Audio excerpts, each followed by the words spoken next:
The Sierra Nevada mountains have a way of making people feel small. Even experienced hikers say the same thing, that the deeper you go, the quieter your thoughts become. Not peaceful, not calm, just quiet like something is listening.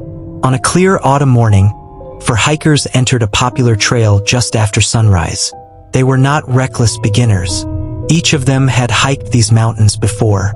They carried maps, GPS devices, emergency radios, and enough supplies for 3 days. The weather forecast was perfect. No storms, no warnings, nothing unusual. At least nothing that showed up on a screen. The trail was familiar. Packed dirt, tall pines, and distant granite cliffs catching the early light.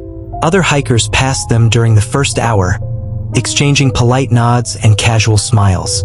Everything felt normal. Safe. Too safe. About 2 miles in, the forest began to change.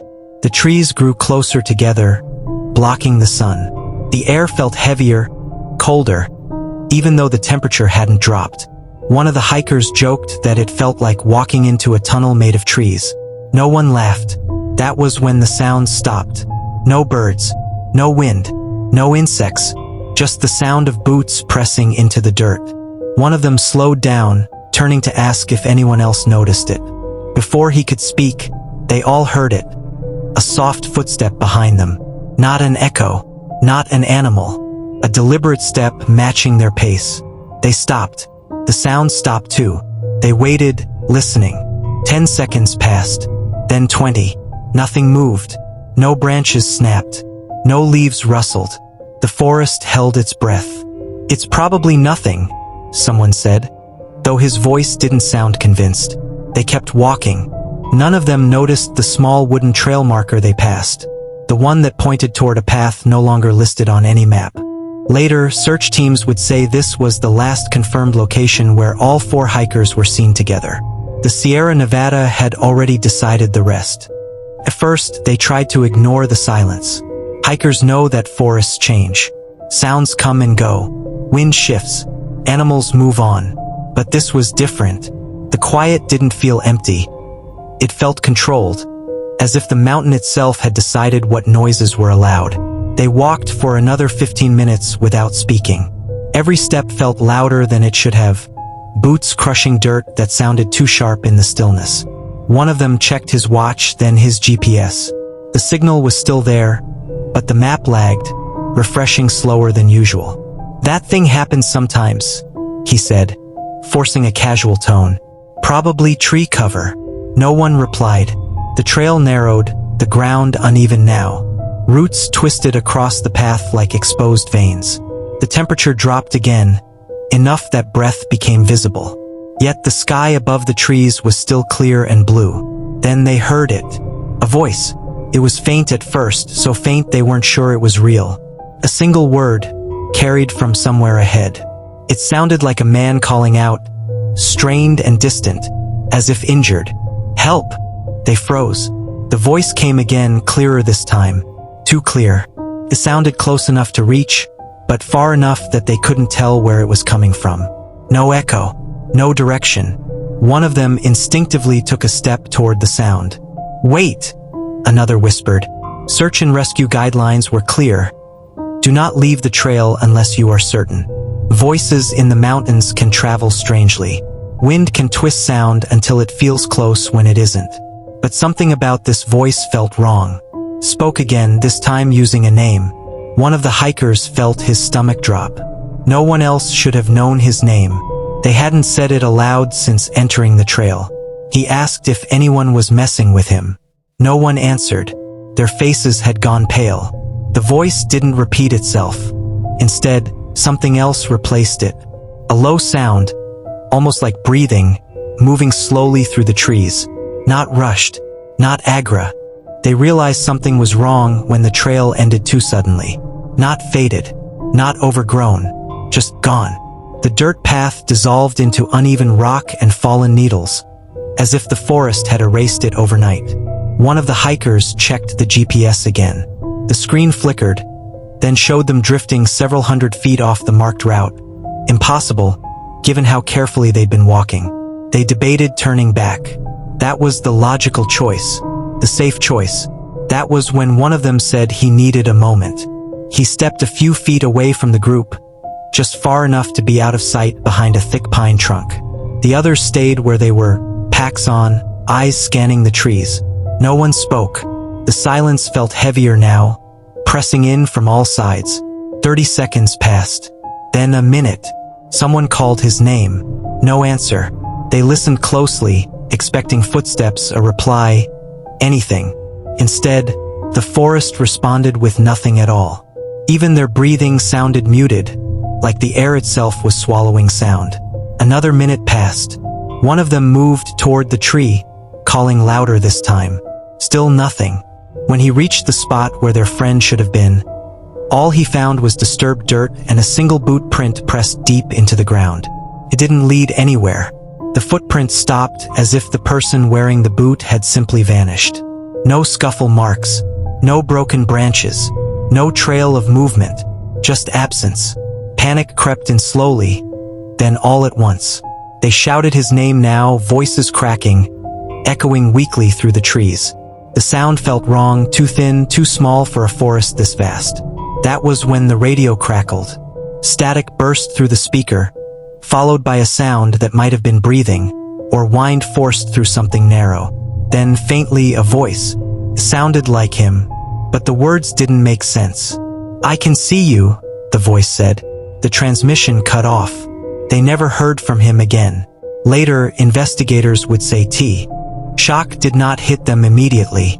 It crept in slowly, settling behind the eyes, tightening the chest. They searched the area where their friend disappeared, moving carefully, methodically, like people afraid to disturb something fragile. One tied a strip of bright fabric to a branch to mark the spot. Another circled the tree, scanning the ground for broken twigs, dragged dirt, anything that proved a person had moved through here. There was nothing. The forest floor was untouched beyond a single footprint pressed deep into the soil. It ended abruptly, as if the foot had been lifted straight up and never placed back down. No second step followed. No sign of a fall. No slope. No struggle. They tried the radio again. Static filled the speaker, sharp and loud in the silence. Then it stopped, cutting out so suddenly that it made them flinch. Cell phones showed weak signals, just enough to raise hope, never enough to connect. The GPS drifted each time it refreshed, placing them farther off the trail than before. Time felt wrong. Minutes passed too slowly, yet none of them could agree how long they had been standing there. One hiker checked his watch and realized the second hand had stopped moving. He tapped the screen. Nothing changed. Then they heard it. Footsteps. Heavy. Measured. Moving somewhere just beyond the trees. They turned together, expecting to see a figure emerge. Nothing did. The sound continued anyway, circling them without closing the distance. As they backed away, one of them noticed something in the dirt. Another footprint, larger than theirs, deeper, facing directly toward them. Later, search teams would find the fabric marker still tied to that branch. Faded, untouched. They would never find a second print. They decided to move. Staying near the disappearance felt wrong, like standing on unstable ground. One of them marked a direction using the GPS, choosing what should have been the shortest path back to the main trail. No one argued. They started walking immediately, afraid that hesitation might make them stay longer than they should. The forest seemed to resist them. Branches snagged their packs. Roots caught their boots. The terrain sloped unevenly, forcing them to slow down. Every few minutes, one of them turned around, convinced they heard footsteps behind them. Each time, there was nothing. Only trees and darkness pressing in. The light began to fade faster than expected. The sun hadn't set, yet shadows stretched across the forest floor, thick and deep. It felt like evening had arrived early, without warning. One hiker checked the time. It was still afternoon. They pushed on anyway. Then the breathing started. It wasn't loud. It didn't rush toward them. It moved with them, rising and falling just beyond the edge of hearing. When they stopped, it stopped. When they walked, it followed. No one spoke about it, but all three of them noticed. As night fell, they realized they weren't making progress. The GPS showed them moving, yet landmarks repeated themselves. Familiar boulders, the same fallen tree, the same split trunk they were certain they'd already passed. They made camp out of fear, not choice. Tents went up in silence. A small fire flickered weakly, its light barely cutting into the surrounding darkness. The forest beyond the firelight felt too close. As they settled in, one of them whispered what they had all been thinking. Something was still walking, and it hadn't left when they stopped. Darkness settled completely, thick and heavy between the trees. The fire crackled softly, its sound unnaturally loud in the quiet. Beyond the edge of the light, the forest felt endless, as if the darkness had depth. They ate in silence. No one was hungry, but they forced themselves to take a few bites. Training said calories mattered, even when fear made swallowing difficult.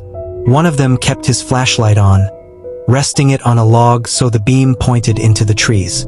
It didn't reach very far. That was when the voice spoke. It came from the darkness, calm and familiar. "Hey!" All three froze. The voice was close enough to feel personal, as if the speaker were standing just beyond the firelight. It sounded like one of them, not exactly, but close enough to make the skin tighten. No one answered. The voice tried again, calling a name.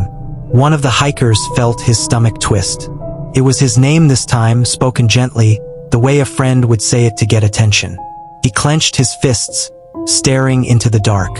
Search and rescue rules were clear. Do not respond to unknown calls in the wilderness. But this wasn't unknown. That was what made it dangerous. The voice moved. It didn't approach. It circled, drifting from tree to tree, always just out of sight. Each time it spoke, it used a different voice. One sounded tired, another scared, another calm. All of them were wrong. The breathing returned, deeper now, closer. The flashlight flickered once, then steadied. The fire dimmed, the flames lowering as if starved of air. One of the hikers whispered that they should leave the fire and walk through the night. Another shook his head. Moving blindly was how people died. The voice laughed softly. It wasn't human. None of them slept. And when the fire finally burned low, something shifted closer. The first light of dawn filtered weakly through the dense pine canopy, but it did little to ease the tension that had settled over the hikers. Their sleep had been fractured by whispers from the shadows, occasional cracking of branches, and the ever-present feeling of being watched. Every rustle of leaves made their hearts skip a beat. They packed silently, communicating only through uneasy glances. No one wanted to admit the thought echoing in all their minds. The missing hiker might never be found. GPS devices flickered, mapping terrain that didn't match what they saw. Familiar rocks, fallen trees, and twisted roots appeared where they shouldn't, confusing their sense of direction. It felt as though the mountain itself had shifted overnight. As they moved forward, they spotted something disturbing. A small circle of stones, unnaturally neat, surrounding a footprint unlike any of theirs. It was larger, heavier, and pressed into the soil in a way that suggested something massive had stood there. The imprint faced them directly, staring back like a warning. From the forest's edge came faint, eerie murmurs. Not quite voices, yet imitating their own, their laughter, their whispered conversations from hours before. The sound floated between the trees, impossible to locate, always just beyond their sight. Panic settled in. They called out to each other, but the echoes answered, mocking them. Roots tripped them, loose rocks tumbled beneath their boots, and the mountains seemed to conspire against their progress. Every familiar landmark repeated itself unervingly, and the light of the sun did little to pierce the oppressive canopy. The forest had claimed a part of them. They quickened their pace, trying to ignore the creeping dread that something, or someone, was guiding their steps, keeping them from escape. Morning was here, but the forest's grip had not loosened. This quiet patience was far more terrifying than darkness. By mid-morning, the hikers realized the forest had become a maze. Every landmark repeated itself. Every bend in the trail seemed familiar yet wrong. The sunlight filtering through the trees barely reached the ground, leaving long, twisting shadows that moved like living things. They could no longer tell if they were making progress or simply circling in place. A sudden sound froze them, a soft whisper carried through the trees. Not words exactly, but a voice mimicking them, their earlier laughter, their quiet conversations. It floated from somewhere unseen, shifting directions as they tried to locate it. One hiker raised a hand to call out, then froze, realizing the sound was too close, too precise, too aware. Then they noticed it, another footprint, larger than theirs, deeper, angled toward them. It was fresh. The soil around it had been pressed, but no other signs of movement existed. They scanned the forest, every tree and shadow, but nothing appeared. Something had been there and was still watching. The wind picked up slightly, carrying more whispers, more faint echoes of their own voices. The hikers began moving faster, each step unsteady over tangled roots and loose stones. The air felt thick, heavy, like the forest itself resisted their escape. They dared not speak. Every sound they made seemed to invite a reply. They reached a small clearing, hoping to spot a familiar trail marker. Instead, the clearing was empty, except for an arrangement of rocks forming a circle, a faint mist curling through the center. It was deliberate, intentional. Their missing friend had been gone too long to have made it here alone. Fear gripped them fully now. Every instinct screamed to run, but the forest had other plans. Each step they took seemed anticipated, met with subtle shifts in shadow, the faintest whispers, and footprints that appeared and disappeared at will. The Sierra Nevada was no longer a backdrop. It was a predator, patient, waiting, and aware. By late morning, exhaustion was creeping in, though fear kept them moving faster than their legs should allow. The hikers had stopped checking GPS devices. They no longer trusted them. Every attempt to follow a familiar trail ended in confusion. Rocks, roots, and trees repeated themselves as if the forest had no memory but theirs. Then it happened. The forest went completely silent. No birds, no wind, no distant rustle of wildlife. Even their own footsteps seemed muted, swallowed by the cold, dense air. The sudden quiet was worse than any whisper or shadow. It pressed against them, filling every sense with tension. They stopped, breathless, scanning the surroundings. It was then they noticed a line of small disturbances in the dirt, footprints appearing as if freshly made, yet not matching any of theirs. They led deeper into a part of the forest they didn't recognize, winding through thick pines that seemed impossibly close together. A low, human-like sound echoed, almost behind them. They turned sharply, flashlights sweeping across trunks and rocks, but no one was there. Only shadows, only the forest breathing around them. Every instinct screamed to retreat, but the footprints continued, leading onward as though guiding them somewhere. One of the hikers whispered about the missing friend. The others didn't respond, too afraid that speaking might provoke the unseen presence. The forest was patient, but it had a rhythm, a method. They could feel it tracking them, learning from every hesitant step. The sun climbed higher, but the shadows stayed long and twisted, refusing to let go. The mountain was silent, but it wasn't empty. And by now, they knew the truth. Whatever watched them, whatever had claimed the first hiker, was still here, waiting, deliberate, patient. By midday, the hikers were moving almost blindly. Every trail marker seemed to vanish moments after they passed it. Their GPS flickered, assigning coordinates that contradicted what their eyes saw. The forest's rhythm had overtaken them. They no longer walked, they were guided, herded by something unseen. Then the whispers began again. Low, deliberate, moving in and out of the trees. They sounded like their own voices, their own laughter, their own fears spoken aloud, but wrong, distorted, almost mocking. Each whisper came from a slightly different direction, always just out of reach. One hiker tried to call out, but his voice faltered, swallowed by the oppressive air. They came upon a narrow clearing. At first glance, it seemed normal, but closer inspection revealed something unsettling. A series of footprints, too large and deep to belong to any of them, leading across the clearing and vanishing abruptly at the tree line. The dirt around them was pressed, yet no other signs of movement existed. It was as though something had been lifted straight up and disappeared. Fear fully settled in now. Every instinct screamed to turn back, but there was no back. The trees seemed to have shifted again, enclosing them in a labyrinth. Mist curled around their boots, and shadows stretched unnaturally. The whispers grew louder, repeating phrases they had spoken earlier, mocking and precise. Panic overtook their rational thinking. They ran blindly, branches slapping packs, roots snagging feet, stones rolling beneath boots. But the forest seemed endless, the same boulders and fallen trees repeating in surreal loops. Somewhere ahead, the whispers paused, as if observing their terror, letting it simmer. The hikers knew one thing with certainty. The forest wasn't just silent before. It was watching, calculating, waiting. And whatever had claimed the first hiker had not left them yet. By afternoon, the hikers' energy was nearly spent. Their legs ached, breaths came in ragged gasps, and their minds were fraying from constant tension.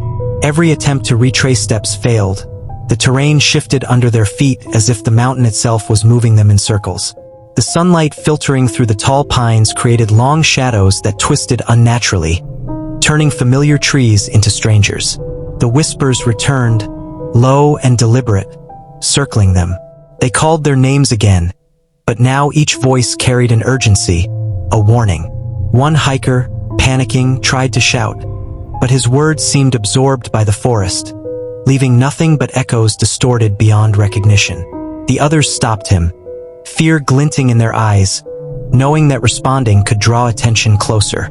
They stumbled upon another cluster of footprints, larger than theirs, deeper, pressed into the soil and leading between two massive pines before vanishing entirely. No direction, no evidence of movement. It was as though someone or something had simply lifted itself off the ground. Branches snapped nearby. A rustle of leaves overhead made them flinch. Their missing friend's pack was nowhere to be seen. Each step forward felt preordained, guided by an unseen hand. Every instinct screamed to run, yet the path ahead seemed endless, looping them back toward where they had started. The forest had become more than a backdrop. It was an entity, patient and deliberate. The longer they moved, the more it revealed itself, not through sight, but through manipulation. Shadows that shifted, whispers that repeated their own thoughts, and footprints that appeared and disappeared without explanation. They realized something chilling. The forest was learning them, waiting for a mistake, watching. Evening approached, though the sun seemed hesitant to fall, casting long, unnatural shadows between the pines. The hikers' pace slowed, each step heavier than the last. Their packs, once manageable, now felt like weights of stone, pressing against shoulders and backs. Every sound, the crack of a branch, the scrape of boots on rock, echoed too sharply, as if the forest amplified their fear. Then the whispers began again, more insistent this time. Their own voices, distorted and warped, called their names. One voice mimicked a laugh from earlier, another a whispered warning. They stopped in unison, hearts hammering, scanning the darkening forest. Nothing moved, yet the sense of being watched was overwhelming. A sudden snap of a branch behind them made them spin, flashlights cutting jagged beams through the shadows. Empty, only trees, only the oppressive stillness. Footprints appeared ahead, larger than any of theirs, pressed into the soft earth, ending abruptly at a fallen log. No continuation. No clue where they led. One hiker muttered that the mountain was alive, but no one laughed. Every instinct told them the forest wasn't just a collection of trees. It was aware, waiting, patient, calculating their exhaustion, their fear, and their next step. The trail they followed or thought they followed became uncertain. Landmarks repeated, rocks and fallen branches appearing in impossible patterns. Mist began curling around their boots, cooler now, denser, as though the mountain exhaled its presence around them. Panic flared. They called for their missing friend, but no reply came. Only the whispers, circling, repeating, echoing their own fears back at them. The realization struck with chilling clarity. The forest did not just watch. It guided, trapped, and waited, and they were completely within its control. Night was approaching faster than it should. The sun, low behind the Sierra Nevada peaks, cast jagged shadows across the hikers' path. Each movement felt slow, heavy, as if the forest itself resisted their progress. Exhaustion battled with fear, yet fear pushed them onward. Every sound, the snap of a twig, the brush of leaves, was amplified, echoing unnaturally in the dense pines. The whispers returned, closer now, circling them. Names were called softly, almost lovingly, then distorted into taunts. One hiker froze, convinced the voice behind him was his missing friend. He spun, flashlight cutting a beam through the darkness, but the forest revealed nothing. Only the oppressive shadows, shifting as if alive. They came upon a small clearing. Footprints, large and deep, led into the center and vanished. The soil was disturbed, but nothing else indicated a passage. The hikers realized the forest was playing a game, guiding them to this exact spot. Every instinct screamed to flee, but the trees seemed closer now, enclosing them, twisting the familiar path into a trap. Mist rose from the ground, curling around their boots and legs. The air grew colder, heavier, pressing against their lungs. The whispers intensified, repeating their earlier doubts, mocking their fear, predicting their hesitation. One hiker suggested climbing a nearby ridge to gain perspective, but when they tried, the terrain looped them back to the clearing. The forest was patient, relentless, and intelligent. It was not natural. It did not forgive mistakes. By the time darkness fell, they were trapped within its maze. Every step, every sound, every shadow reminded them. The mountain did not want them gone. It wanted them to understand its power, to feel its patience, and they were learning slowly, too late. By late afternoon, the hikers' legs were trembling, bodies exhausted. Yet the forest showed a faint glimmer of an opening. Through the dense pines, they spotted a narrow slope leading toward sunlight. Relief surged, but it was tempered by the memory of the looping trails, the vanished footprints, and the relentless whispers. They hurried, stumbling over exposed roots and loose rocks. Each step felt guided. Every instinct told them the forest was observing, measuring, waiting for a mistake. The shadows stretched unnaturally as the sunlight filtered through the canopy, painting the path ahead with fractured light. Footprints appeared intermittently, some fresh, some fading, leading toward the slope but vanishing before they reached it. It was as if the forest allowed them to follow, then tested their perception, their courage, their will to continue. Branches lashed at their faces, stones rolled underfoot, and the whispers followed, sometimes imitating voices they had heard earlier that day. Their missing friend's presence was absent, but they felt it, a reminder of what awaited those who lost focus. When they finally emerged onto the ridge, the sunlight felt unreal, almost alien. They glimpsed a distant trail, evidence of other hikers, broken twigs, footprints in dirt. Yet the forest's grasp lingered. The oppressive air, the shifting shadows, and the echoes of whispers suggested it had not released them entirely. The hikers descended the slope cautiously, still aware that the mountain had observed them, tested them, and would remember. The missing hiker was never found. Search teams would find only disturbed soil, scattered footprints, and the unsettling knowledge that the forest had chosen whom to let go. Even in safety, the forest's patience haunted them, an unbroken silence promising it was always watching. The hikers finally returned to civilization, but relief was thin, fragile. The memory of the forest clung to them, heavier than their exhaustion. Every rustle of leaves, every shadow along the roadside reminded them of the mountain's patient presence. The missing hiker was gone, and nothing they could do, no search or inquiry, could bring him back. In town, they reported everything. The looping trails, the abrupt footprints, the whispers, the shifting shadows. Authorities combed the forest for days, finding only disturbed soil, broken branches, and isolated footprints that ended as if someone had vanished into the earth. No trace of the missing hiker ever surfaced. They tried to rationalize it. Animal attack. Accident. Hallucination. But none of the explanations fit the details. The precise disappearance, the intelligence suggested by the footprints, the way the forest seemed to anticipate their movements. Something else had been there, something patient and deliberate. The three returned to their homes changed. Sleep was shallow, shadows lingered in corners, and every whisper of wind through trees carried memory. They avoided mountains, avoided dense forests. But sometimes, at night, the forest returned in their minds. Footprints in the dirt, a voice just beyond hearing, a shadow moving where none should exist. The Sierra Nevada remained silent, untouched and indifferent to human understanding, kept its secrets.